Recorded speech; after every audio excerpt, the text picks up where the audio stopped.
Tudo começou em um lugar que poucos saberiam apontar no mapa. Concórdia, Missouri, ano de 1907. Nascia Catherine Joanna Kuhlman. Nenhum anjo apareceu. Nenhuma estrela brilhou mais forte. Nenhuma profecia foi feita sobre aquela menina que acabava de nascer. Filha de um pai rígido e de uma mãe temente a Deus, Catherine cresceu no anonimato, sem títulos, sem promessas, sem nada que indicasse o que estava por vir.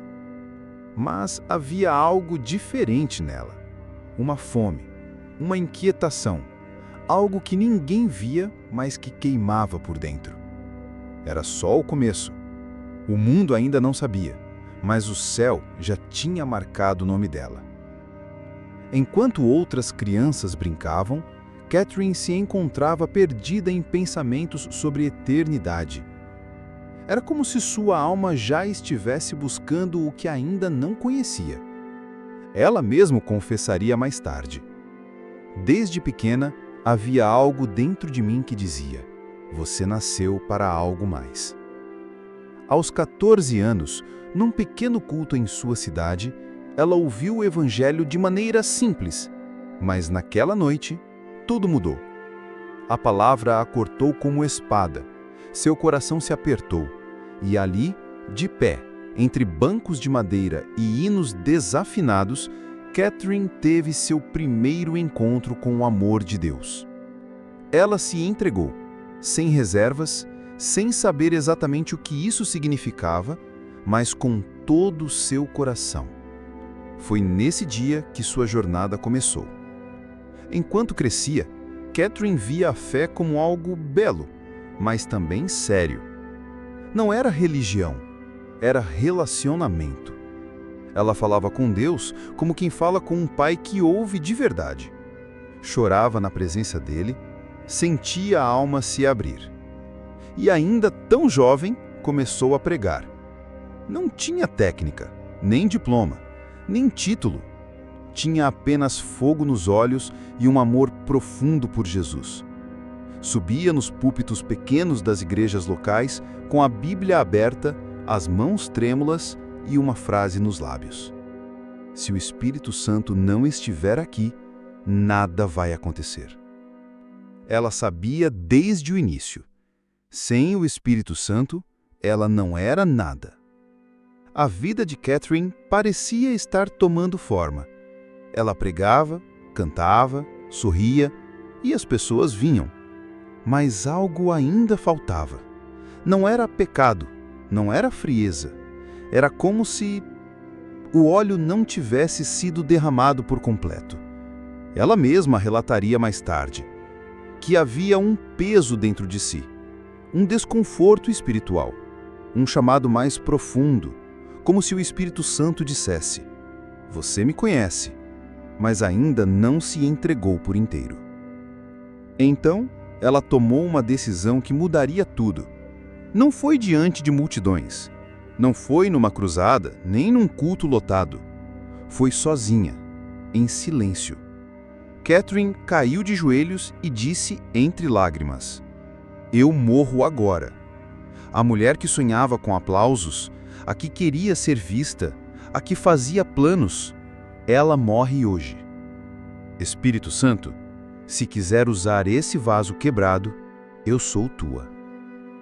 E ali, naquela entrega secreta, naquela rendição sem plateia, algo eterno aconteceu.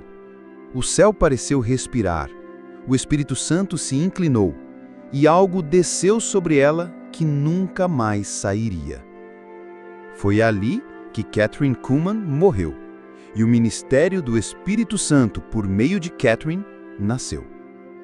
Dizem que a partir desse dia, sua voz mudou, suas mãos tremiam ao orar e as pessoas começavam a ser tocadas sem que ela dissesse uma palavra.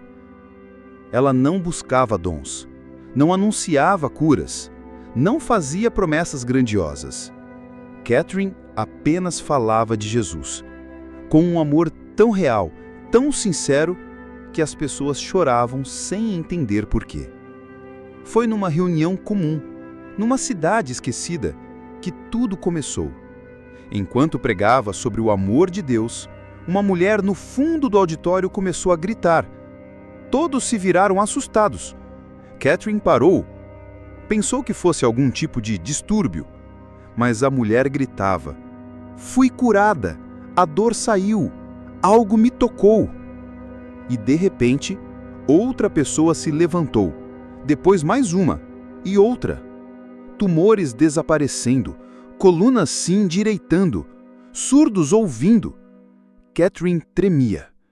Não entendia o que estava acontecendo. Ela não havia imposto as mãos. Não havia feito oração específica por cura. Era o Espírito Santo. Ele havia descido. E a partir daquele dia, nunca mais foi igual. Ela continuou a pregar, mas agora havia um peso na atmosfera. As pessoas passavam a sentir uma presença que não sabiam nomear. Alguns diziam que era paz, outros poder, mas ela sabia. É Ele, é o Espírito Santo, e quando Ele chega, tudo pode acontecer. Ela aprendeu a caminhar com temor. Ela dizia: "Não toque na glória, não aponte para si, não use o nome de Deus para se promover, porque o Espírito Santo é sensível, e ele só permanece onde há reverência." Dizem que nos bastidores de suas reuniões, ela andava sozinha, sussurrando: "Por favor, não me deixe. Venha comigo para o púlpito. Sem você, eu não posso nada." E era por isso que ele vinha. Não por causa da oratória, não por causa do talento, mas por causa da intimidade e quebrantamento. Não demorou muito para que o que estava acontecendo começasse a chamar a atenção. As igrejas já não comportavam mais o povo. Os salões ficavam pequenos. Os teatros eram tomados por uma multidão sedenta. Mas eles não vinham ver Catherine. Eles vinham buscar algo invisível, algo que ela carregava. As cruzadas começaram a se espalhar por cidades e estados. Nova York, Pittsburgh, Los Angeles, Denver. Milhares de pessoas, filas que davam voltas em quarteirões. Muitos dormiam na rua para garantir um lugar.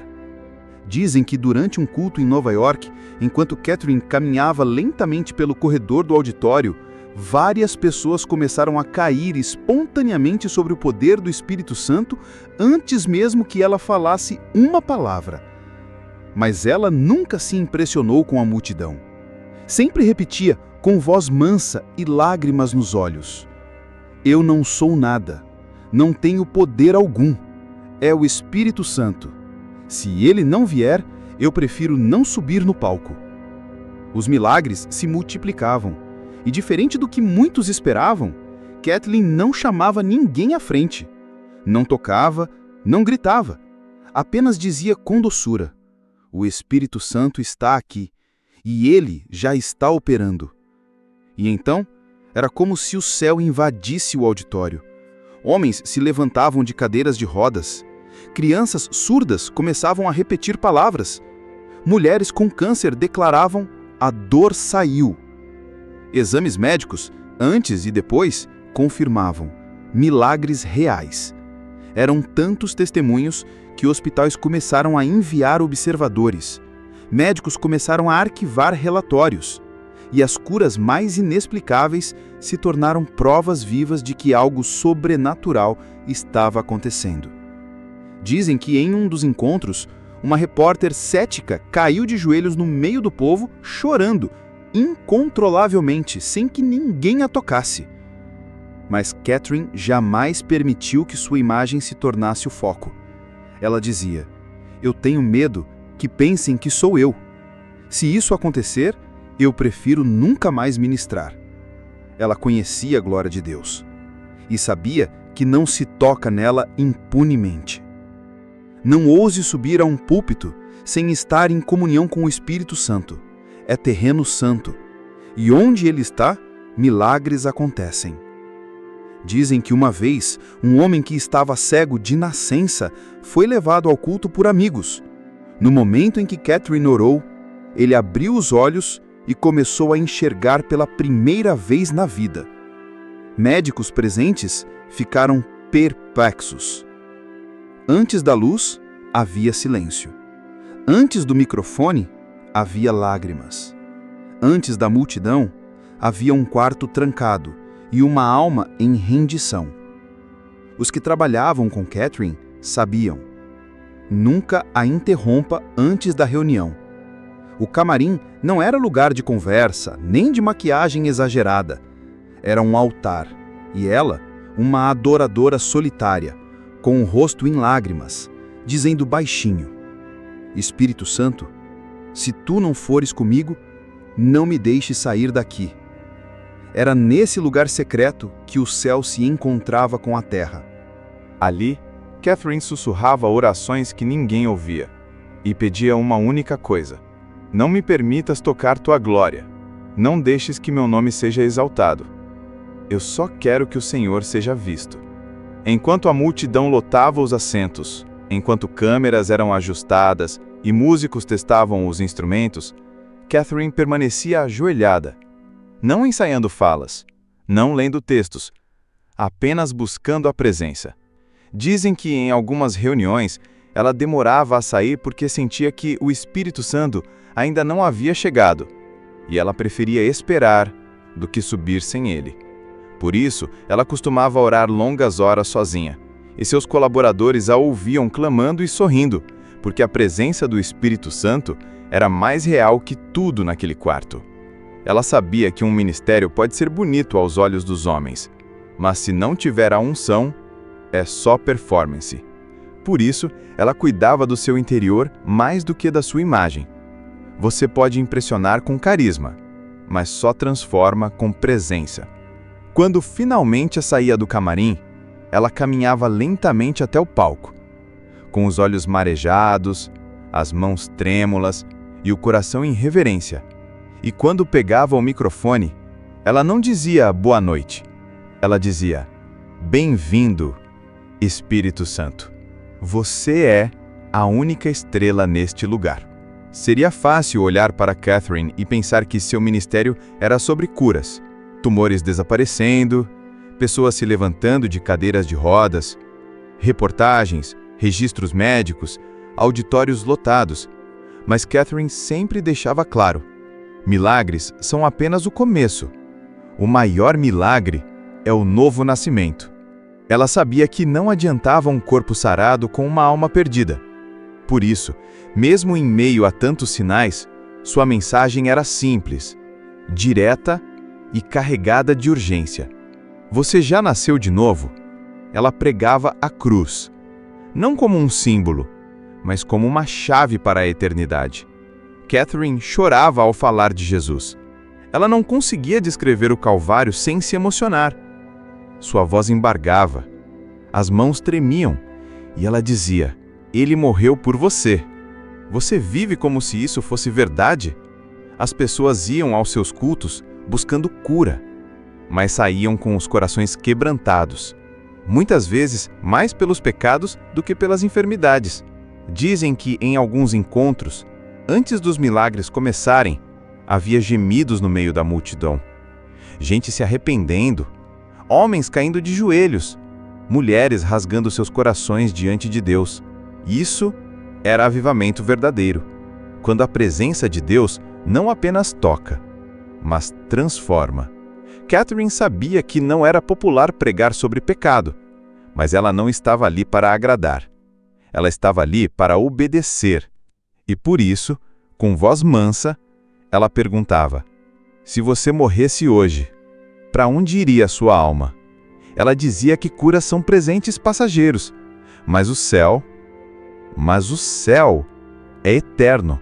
O Espírito Santo não veio apenas para curar seu corpo. Ele veio para preparar sua alma para o céu. Uma vida rendida nas mãos de Deus pode tocar multidões, mas uma vida possuída pelo Espírito Santo, essa pode marcar gerações. Catherine nunca procurou influência. Não fazia conferências para líderes, não treinava discípulos, mas onde ela passava, alguém era transformado. Um dos frutos mais conhecidos do seu ministério é Benny Hinn. Ele ainda era um adolescente quando assistiu a uma de suas cruzadas.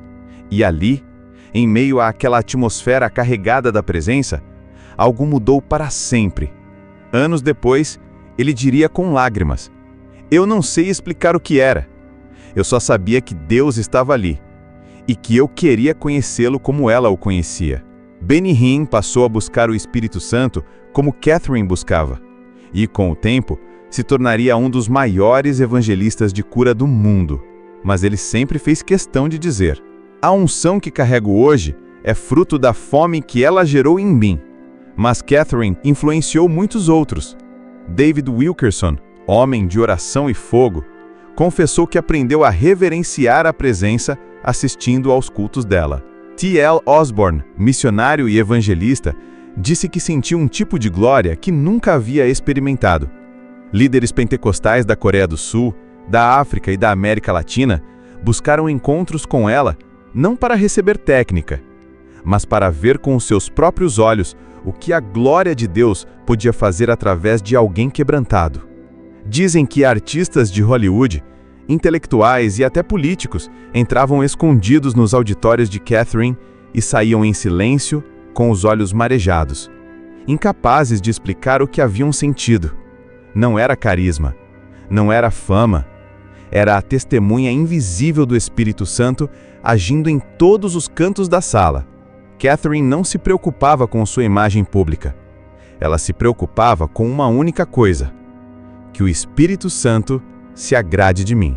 E era esse desejo que atraía a presença, que despertava ministérios e acendia novas chamas no coração de quem ouvia. Kathryn Kuhlman não foi uma mulher perfeita. Ela não viveu sem falhas, sem dores, sem momentos de luta. A caminhada com Deus não a poupou de provações profundas. Teve um casamento difícil, que terminou em divórcio. Um tema delicado que não era falado abertamente na época. Ela sofreu por isso. Carregou culpas, dúvidas e o peso do julgamento da igreja e da sociedade. Mas nunca escondeu suas fraquezas. Sempre foi transparente sobre sua dependência total do Espírito Santo. Se Deus procurasse vasos perfeitos, eu não estaria aqui. Ele escolhe os rendidos, os quebrantados, aqueles que não têm outra saída a não ser depender dele. Por muitas vezes, Catherine sentiu-se sozinha no ministério. Sentia o peso da fama, da expectativa e das críticas. Dizia que era um fogo que consumia, mas que ao mesmo tempo dava vida. Dizem que em noites de profunda oração, ela chorava lágrimas de angústia, pedindo forças para continuar. Que confessava suas falhas em silêncio, pedindo perdão em renovação. Sua fragilidade não a tornou menor, mas sim um exemplo vivo da graça divina. Catherine também enfrentou acusações e mal-entendidos. Houve quem questionasse a autenticidade dos milagres, quem duvidasse da unção, mas ela respondia sempre com humildade e firmeza: "Não sou eu, é o Espírito Santo. Se duvidam de mim, duvidem dele. Ele é maior que qualquer palavra minha." Sua vida foi marcada por altos e baixos, mas a chama da presença de Deus nunca se apagou. Ela nos lembra que não precisamos ser perfeitos para sermos usados. Precisamos estar rendidos. Os últimos anos de Catherine foram marcados por uma saúde delicada, mas sua fé nunca fraquejou. Mesmo debilitada, ela continuava a orar, a buscar a presença do Espírito Santo e a inspirar aqueles que a cercavam.